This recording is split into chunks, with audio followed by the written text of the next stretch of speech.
This is Evangelist Henry Walker. Welcome to the podcast. This is a prophetic ministry, and every podcast is a prophetic message from the Father to encourage all of us. I want to start a new prophetic message today. Talk about not missing the momentum opportunity that the Father has for us in this end time, in this pre-rapture season. But let's go to Father in prayer first. Father, I thank you for another opportunity to minister to your people, Father. I ask you to use me just the way you want, Father. Let me say only what you want me to say, nothing more and nothing less. Help people, Father, to open up their spirits and not only receive the word, but study the word for themselves. And Father, we give you all the praise and the honor, Father, in the mighty name of Yeshua, by the blood of Yeshua. Please turn me to 1 Samuel chapter 16. Again, we're talking about how the Father has a beautiful momentum opportunity for us. We need to step into momentum. Momentum is like he's arranging a chain of events to bring us into purpose and destiny, to bring us into that battle position that he has reserved for us in these last days. It's like riding a wave in the ocean. You see the wave coming, but you got to start out before the wave hits, so that momentum will carry you into the shore. And we have examples in the Word today about how people just jumped into that momentum stream and got into purpose and destiny. It's out there for us. We just need to jump into that momentum stream. And the Father will have a series of events that will just bring us right into purpose, destiny again, into our battle position. In 1 Samuel 16, 1 Samuel is after Joshua judges Ruth. 1 Samuel 16. Here's where the Father had sent Samuel to Jesse's house to anoint one of his sons to be king. And all Jesse's sons paraded themselves before Samuel. But each one, the Father said, this is not the one. And actually, Samuel was fooled too. In verse 6, and it came to pass when they were come that he looked on Eliab and said, surely the Yahweh's anointed is before him. But Yahweh said unto Samuel, look not on his countenance or on the height of his stature, because I have refused him. For Yahweh seeketh not as man seeth, for man looketh on the outward appearance, but Yahweh looketh on the heart. So again, even Samuel was fooled. In verse 11, and Samuel said unto Jesse, are here all thy children? See, the Father had not chosen any of Jesse's sons. And he said, there remaineth yet the youngest, and behold, he keepeth the sheep. And Samuel said unto Jesse, send and fetch him, for he will not sit down till he come hither. This is such an honor that they're going to sit at the table with Samuel. The Philistines couldn't come into Israel while Samuel was alive. They're so afraid of him. But here's Samuel saying, we're not going to eat until David comes. Wow, what an honor for David. In verse 12, and he sent and brought him in. Now he was ruddy and withal of a beautiful countenance and goodly to look to. And Yahweh said, arise, anoint him, for this is he. Then Samuel took the horn of oil and anointed him in the midst of his brethren. And the Spirit of Yahweh came upon David from that day forward. So Samuel rose up and went to Ramah. So here's the start of that momentum for David. It's like seeing that wave coming. Now you got to start and go ahead of that wave. And 1 Samuel 17, David had a perfect opportunity to jump into that momentum stream. Here's where the Philistines were gathered on one side and the Israelites on the other side at the Elah Valley. And the Philistines had a champion named Goliath. In verse 17, 1 Samuel 17, verse 17. And Jesse said unto David his son, take now for thy brethren an ephah of this parched corn and these 10 loaves, and run to the camp to thy brethren. See, whenever you see the number 10 in the word, or a number divisible by 10, it means the Father's ready to cut something or somebody off. And this somebody is Goliath. In verse 18, and carry these 10 cheeses unto the captain of their 1,000, Jesse said. Now, and look how thy brethren fare, and take their pledge. Now Saul and they and all the men of Israel were in the valley of Elah fighting with the Philistines. And David rose up early in the morning and left the sheep with a keeper and took and went. He went into purpose and destiny. He went into that momentum stream. What could be preventing you today from jumping into your purpose and your destiny? Maybe you need healing in your body. Maybe you're under so much pressure financially or in your marriage, whatever. Father, I ask you to touch the situations and help people to jump into this momentum stream. In the name of Yeshua, by the blood of Yeshua. Again, verse 20, and David rose up early in the morning and left the sheep with the keeper and took and went as Jesse had commanded him, and he came to the trench. See, he went to that momentum opportunity. So he came to the trench as the host was going forth to the fight and shouted for the battle. He was excited because this is my momentum stream. This is my opportunity. For Israel and the Philistines had put the battle in array, army against army. And David left his carriage in the hand of the keeper of the carriage and ran. He ran into the army and came and saluted his brethren. Just like I said, if you see that wave coming, you go ahead of the wave and ride that wave all the way into the shore. So the Father had stood up David that here's an opportunity. I want you to go there. So whatever the Father asks you to do, you do it because he is the king and we are serving him. But look that it could be an opportunity for the Father to bring you into purpose and destiny. Just be obedient to him and run into that opportunity. If it's just one person he wants you to minister to, run into that opportunity. Don't miss this momentum opportunity that he has created in these last days. In verse 26, and David spoke to the men that stood by him, saying, what shall be done to the man that killed this Philistine and taketh away the reproach from Israel? For who is this uncircumcised Philistine that he should defy the armies of the living Elohim? And verse 27, and the people answered him after this manner, saying, so shall it be done to the man that killeth him. We know that the man who killed Goliath in verse 25, the king will enrich him with great riches and will give him his daughter and make his father's house free in Israel. So David heard all of that and said, this is an opportunity for me to step into purpose and destiny. Verse 28, and Eliab, he's the first one that went before Samuel, and Samuel thought he was the one. And Eliab, his eldest brother, heard when he spoke unto the men, and Eliab's anger was kindled against David, and he said, why comest thou hither?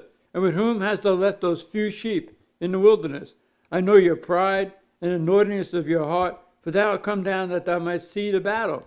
See, when you step into purpose and destiny, into this momentum stream, don't look back. Don't look back at where you came from.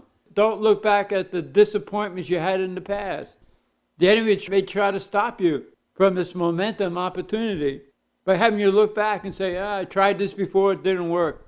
I ministered to that person before, it didn't work. I applied for that job before, and they weren't hiring. Well, do what the Father wants you to do. Sometimes it doesn't make any sense. So David had to pass through what his older brother said and just go into that momentum stream. And Saul heard about David and what David had said. Verse 32, and David said to Saul, let no man's heart fail because of him. Thy servant will go and fight with this Philistine. And Saul said unto David, thou art not able to go against this Philistine to fight with him, for you are but a youth, and he a man of war from his youth. Is another attempt to stop him from jumping into that momentum stream. And David said unto Saul, thy servant kept his father's sheep, and it came a lion and a bear, and took a lamb out of the flock. And I went out after him, and smote him, and delivered it out of his mouth. And when he rose against me, I caught him by his beard, and smote him. See, David fought against this wrong focus. And he wasn't going to let anything or anybody interfere with this momentum stream that was going to lead to purpose and destiny. And he just wanted to jump into it.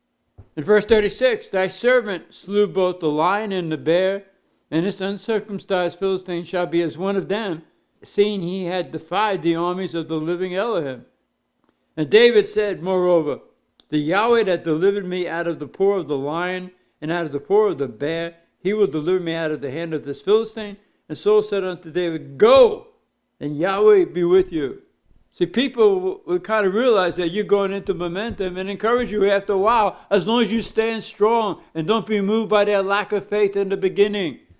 Just know that the Father has called you in these last days. He's got a beautiful momentum opportunity, a series of events that he wants you to jump into that will lead again to your purpose and destiny, your battle position that he has reserved for you before the foundation of the world.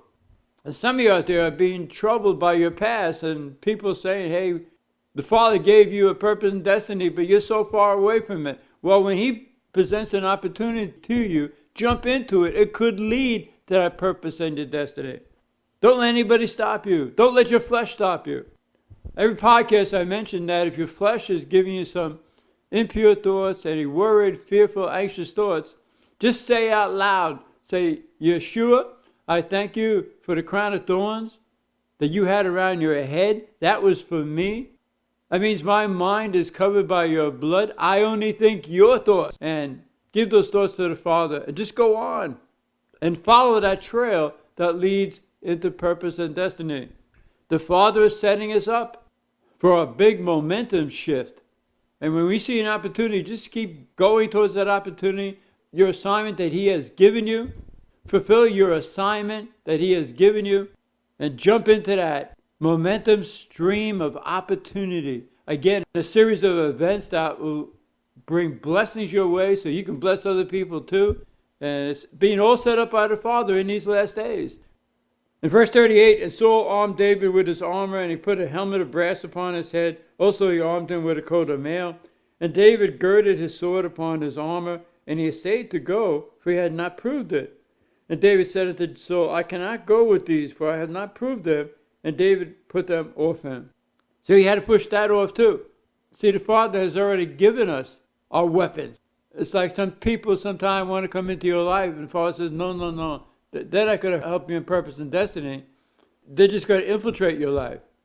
There's some people that the Father assigns to help us, but just like Nehemiah was rebuilding the wall, and Tobiah and Sanballat said, we want to help you. He said, no, you have no part in what we're doing here. That was infiltration. And some people, want to join with you in your purpose, and the Father's saying no. So David had to get past this armor that Saul had too. In verse 40, and he took his staff in his hand, David did, and chose him 5 smooth stones out of the brook, and he was ready. All he needed is 1 stone, but Goliath had 4 brothers, and he wanted to see if they're going to show up. That's the attitude he had.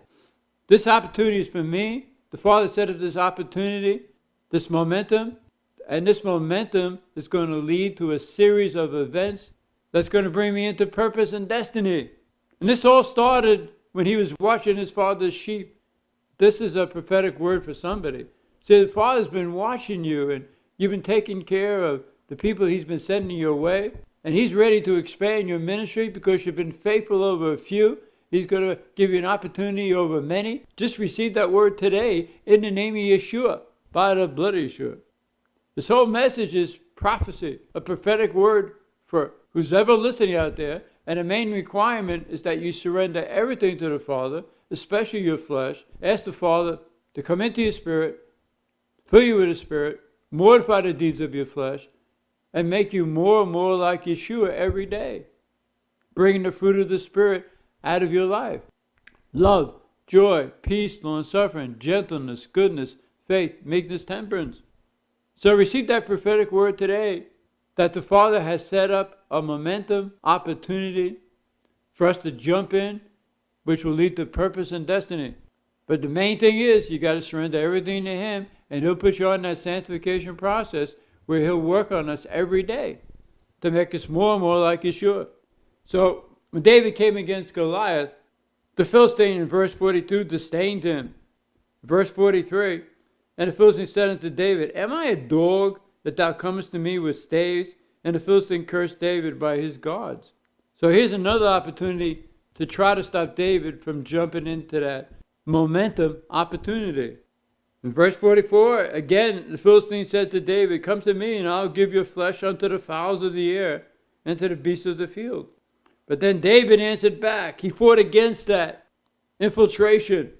Then said David to the Philistine, Now you come to me with a sword and with a spear and with a shield. But I come to you in the name of Yahweh, the Yahweh of hosts, the Elohim of the armies of Israel, whom you have defied.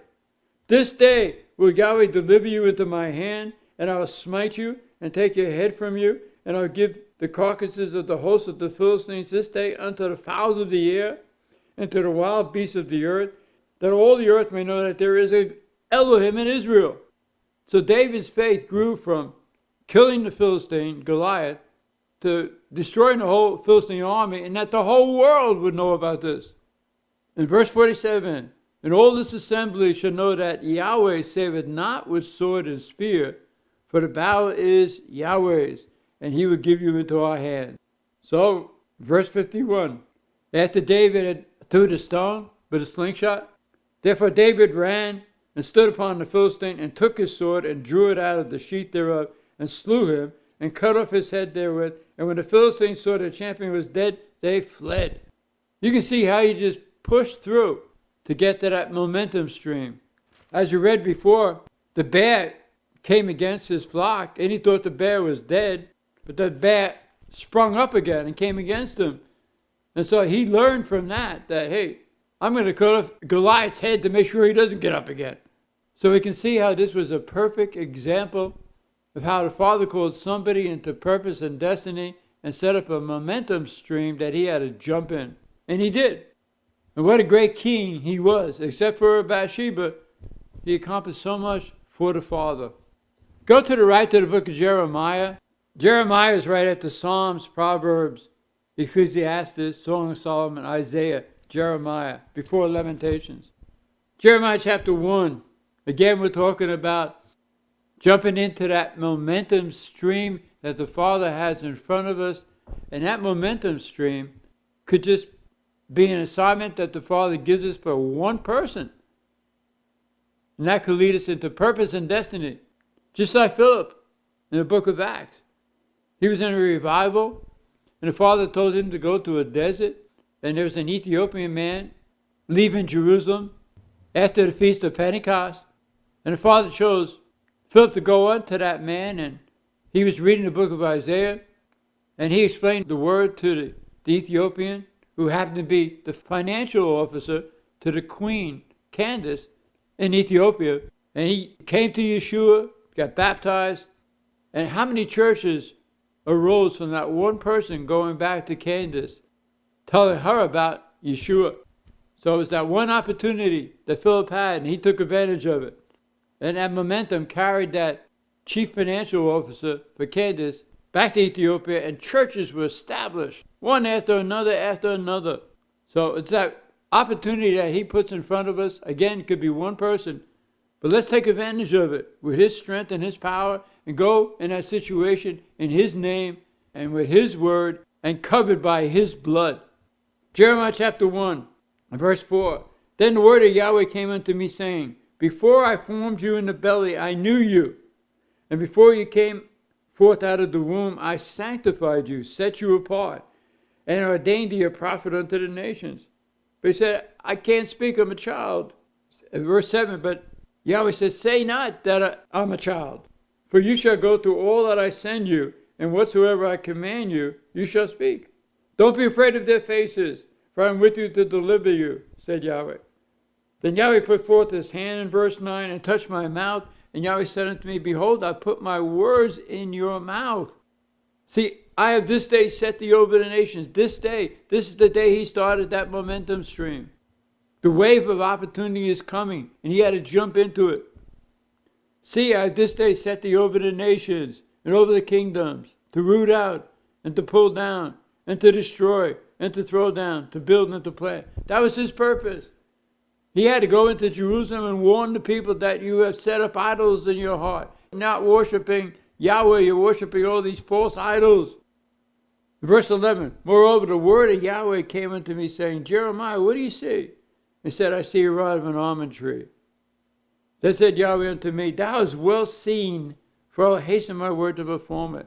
See, the Father wants to do a quick work in these last days. And the Father is encouraging all of us to listen to him and take advantage of every opportunity, every assignment that he puts in front of us. We want to take advantage of every assignment that he assigns us just because he is, like I said before, the king, and we serve him.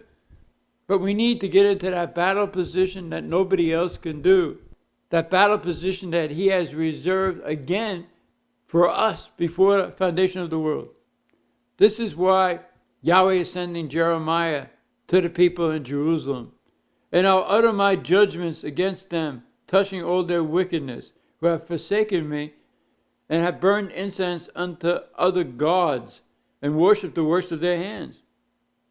Thou therefore gird up your loins, and arise, and speak unto them all that I command you. Be not dismayed at their faces, lest I confound you before them. For I made you a defense city, and an iron pillar, and brazen walls against the whole land, against the kings of Judah, against the princes thereof, against the priests thereof, and against the people of the land. This is for us. And they shall fight against you, but they shall not prevail against you. For I am with you, said Yahweh, to deliver you. And moreover the word, chapter 2, verse 1, moreover the word of Yahweh came into me, saying, go and cry in the ears of Jerusalem. That was his opportunity to jump into that momentum stream, and he ran, just like David ran. Just go. And he did. When all the smoke was cleared after Jerusalem was taken, he and Barak, his assistant, they were not taken into captivity. They moved into purpose, destiny, because they jumped into that momentum stream of opportunity. Just go to the left of the book of Joshua. Just keep going back to the left, past 2 Kings, 1 Kings, 2 Samuel, 1 Samuel, Ruth, Judges, Joshua.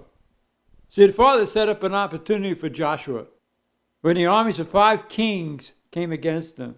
In Joshua chapter 10, and Yahweh said unto Joshua, fear them not, for I have delivered them into your hand. There shall not a man of them stand before you. This is the Father's promise to Joshua. He just said to Jeremiah that, look, they're going to fight against you, but they cannot prevail against you. He's saying the same thing to us. They may fight against us, but they cannot prevail against us because greater is the Father in us than anything or anybody in the world. And if he be for us, who can successfully be against us? Nobody. Psalm 27, the Father is our light and our salvation. Whom shall we fear? Nobody. Yahweh is the strength of our lives. Of whom shall we be afraid? Nobody. So jump into that purpose and destiny by jumping into an opportunity. He gives you that momentum opportunity. Just do what he wants you to do on a daily basis. And one of them, or all of them, could lead into a momentum stream on your behalf where he sets up events that'll lead you into purpose and destiny. Just be faithful over a few. Again, he'll lead you to many to help. In verse 9, Joshua therefore came unto them suddenly and went up from Gilgal all night. And Yahweh discomfited them before Israel, and slew them with a great slaughter at Gibeon, and chased them along the way that goeth up to Betharon, and smote them to Asika and unto Mekkedah. And the Father told Joshua, don't spare anybody. Don't take anything. Just completely destroy everything and everybody from the enemies. And in verse 40, Joshua chapter 10. So Joshua smote all the country of the hills and of the south and of the vale and of the springs and all their kings. He left none remaining, but utterly destroyed all that breathed, as Yahweh, the Elohim of Israel, commanded. And Joshua smote them from Kadesh Barnea even unto Gaza, and all the country of Goshen, even unto Gibeon. And all these kings and their land did Joshua take at one time, because the Yahweh Elohim of Israel fought for Israel. Run into that opportunity that he puts in front of you. As long as you surrender everything to him, to the Father, and he's put you on that sanctification process, he has you in the palm of his hand, and nobody can pluck you out of his hand. Again, they may come against you, but they can't stop you. Remember Jehoshaphat in 2 Chronicles 20. If you turn there with me, 2 Chronicles 20, just go to the right. 2 Chronicles 20, the children of Moab, the children of Ammon, and the Ammonites, they came against Jehoshaphat to battle. In verse 3, and Jehoshaphat feared and set himself to seek Yahweh and proclaimed a fast throughout all Judah. And Yahweh told Jehoshaphat, This battle is not yours, it's mine. In verse 16, Yahweh told Jehoshaphat, tomorrow go ye down against them. Behold, they come up by the cliff of Ziz, and you shall find them at the end of the brook, before the wilderness of Jeruel. He told them just to show up in this opportunity, and watch what I do. Verse 17, you shall not need to fight in this battle. Set yourselves, stand ye still, and see the salvation of Yahweh with you, O Judah and Jerusalem. Fear not, nor be dismayed. Tomorrow go out against them, for Yahweh will be with you. And they all worship Yahweh. And Yahweh told them to put your praise and worship leaders out first into the battle and sing praise Yahweh for his mercy and do it forever. And he did. That's all they had to do. And the enemy destroyed each other. And all Jehoshaphat had to do was spend 3 days in picking up the spoils. It was a beautiful opportunity, and Jehoshaphat had to jump in to this opportunity, into this momentum opportunity. He had to ignore who was surrounding him and put his eyes focused on who he belonged to, and that's Yahweh. That's what we got to do. We got to focus in on the Father and his promises, his word, his name, and his blood. Before we get back to the message, I want to remind some of you that this is a pro-life ministry. We believe that life begins at conception. The Father is the agent of conception. In every podcast, I pray for the babies in the womb. Remember, around 18 days, the baby in the womb, their heart begins to beat. At around 4 months, their hearts are pumping about 25 quarts of blood per day. So I'm going to pray for the babies in the womb if you want to join with me. Father, I should touch the babies in the womb. Bring them to a full birth, Father. And we give you all the praise and the honor, Father, in the mighty name of Yeshua, by the blood of Yeshua. And if any of you out there had an abortion, repent. Ask the Father to forgive you and go on and follow him into purpose and destiny. And don't look back. So again, we're talking about jumping into this momentum that he has set in front of us. It could be ministering to one person that'll lead into purpose and destiny. But whatever, obey him on a daily basis. And when he brings that momentum stream, just jump into it. Don't let anything or anybody stop you. Don't be looking back at the past. Don't say, hey, I need some people to help me. You can do it alone. The Father called Abraham alone and left where he was to an area he never knew. And he got richer and richer by jumping into that momentum opportunity that the Father set up. And Isaac, his son, he sowed in an area where there was famine, but he got richer and richer and richer. Your opportunity may not look like an opportunity, but obey the Father and watch how it develops. He'll open up a series of events. Again, I'll lead you in purpose and destiny. So thank you for this prophetic word today, Father, that we need to jump in to the momentum that you put in front of us by obeying you in any situation, Father. And we give you all the praise and the honor, Father, in the mighty name of Yeshua, by the blood of Yeshua. So don't forget, this is a prophetic ministry, and it's about 300 prophetic messages on my website at henrywalker.org, and 2 free books at the bottom of the written message page, one called Noon, and one called Is the Trinity Really a Mystery? So if you enjoy these podcasts, tell other people about these podcasts, share, subscribe, hit the like button. And remember to next time, this is Evangelist Henry Walker saying, greater is the Father in you, your daddy, the King of the universe, than anything or anybody in the world.